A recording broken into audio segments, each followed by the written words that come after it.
Hello everyone, I'm Super Lu. Today let us revisit a remarkable Chinese film, Dying to Survive.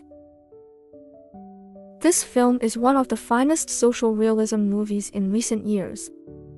Based on true events telling the story of an ordinary man who enters a legal gray area to save lives. The protagonist Chen Yong runs a small shop selling aphrodisiac ACS in Shanghai. His life is a mess, his business is struggling. He's in debt, and he's at risk of losing custody of his son. One leukemia patient named Lu Shouyi approaches him, pleading for help in smuggling cheaper generic drugs from India. The original Swiss drug costs nearly 40,000 yuan per bottle, while the Indian version costs only 2,000. Seeing the massive profit margin, Chen hesitates at first, but faced with his father's expensive surgery costs, he eventually decides to take the risk. He travels to India, successfully purchases the medicine, and secures exclusive distribution rights in China. 命就是钱. With the help of a patient support group, sales flourish. The medicine is priced at 5,000 yuan per bottle, still much cheaper than the original. Cheng's team grows, including a pastor and a nightclub dancer, Si Hui, both of whom are personally affected by the disease.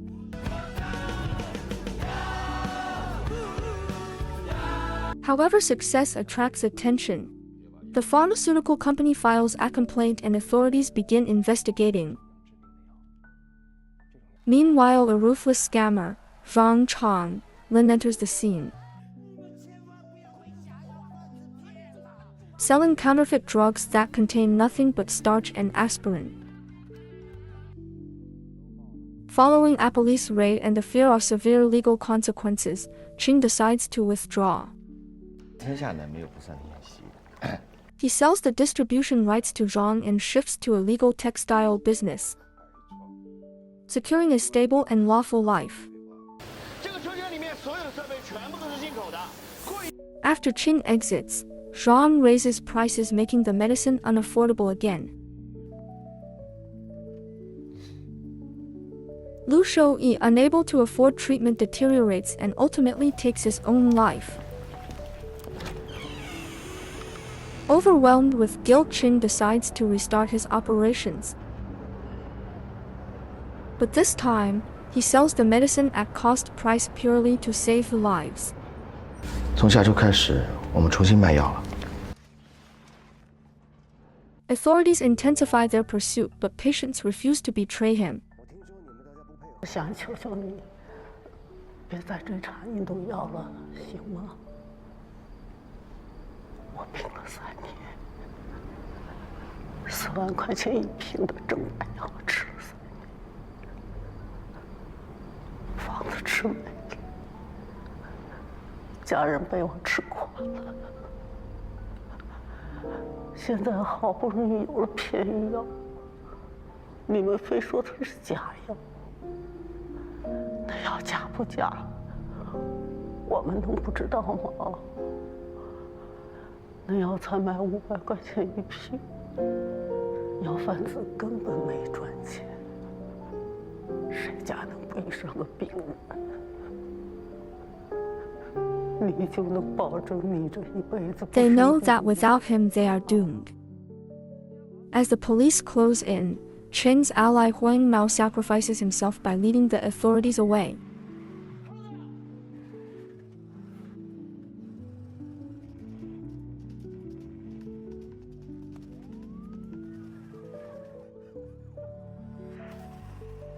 He dies in the process, leaving Chen devastated. Life is going on.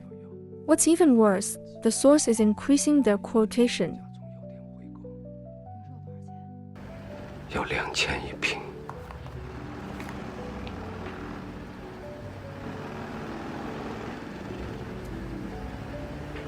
那就这样。那咱们卖多少500，剩下的我来补。Cheng knew he is running out of time, and he knew he should do more before he couldn't anymore. He decided to keep the same selling price. Meanwhile, they are spreading that message to more patients.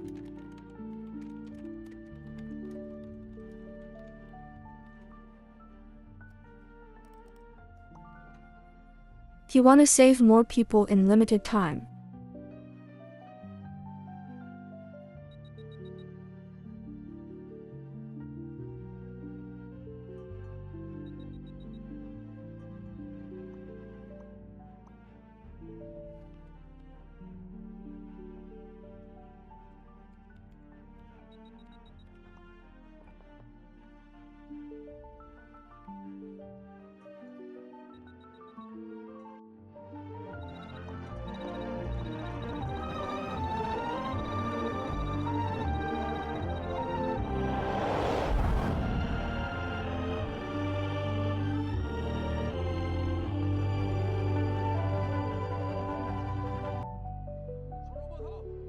However, that day finally arrived.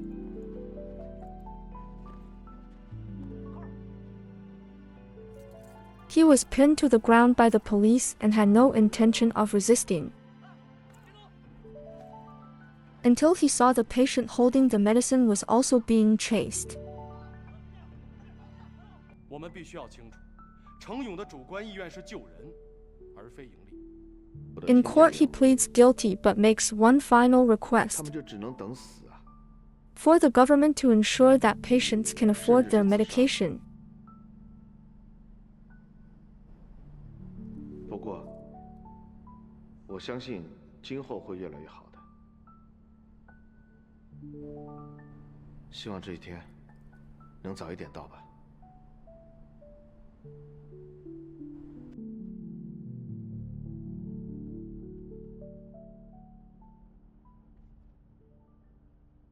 On his way to prison, thousands of patients lined the streets removing their masks in absolute tribute.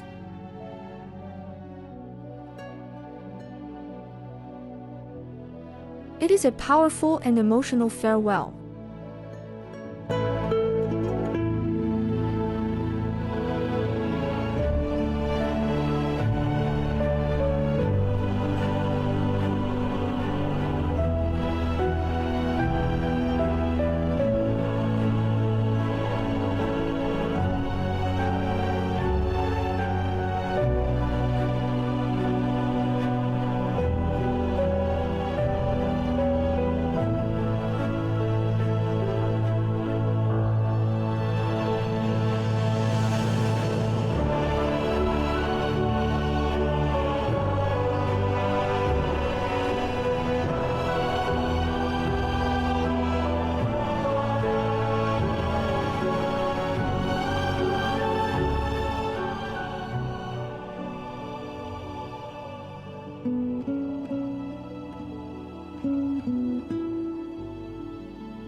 Three years later, Ching is released early.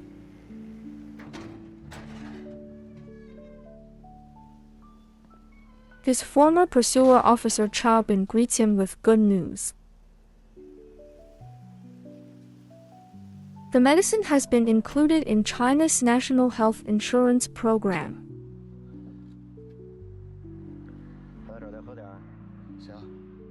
That's all for today's movie. You can search it on YouTube if you are interested. If you like Chinese movie, please do not hesitate to subscribe me. I'm dedicated to share the best movies of China. Thanks and see you next time.